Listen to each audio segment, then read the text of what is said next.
Karachi defence में तेज रफ्तार बस से गिरकर खातून जाँ बहक, ड्राइवर मौके से फरार हो गया। नामालूम खातून की लाश अस्पताल मुंतकिल। रवां साल शहर में ट्रैफिक हादसात में 816 अफराद की जिंदगी का चिराग गुल हो गया।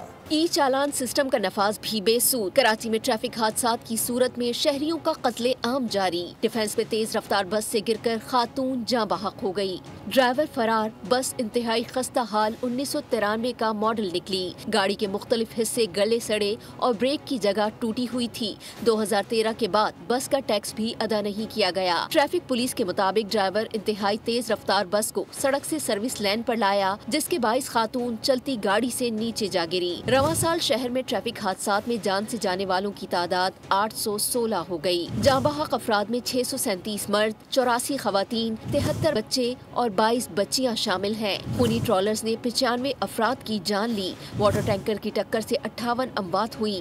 डंपर की टक्कर से 42 शहरी लुक़माए अजल बन गए। बस की टक्कर से 33 अफराद चल बसे।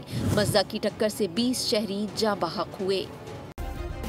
सब्सक्राइब करें और बेल दबाएं ताकि कोई खबर रह न जाए।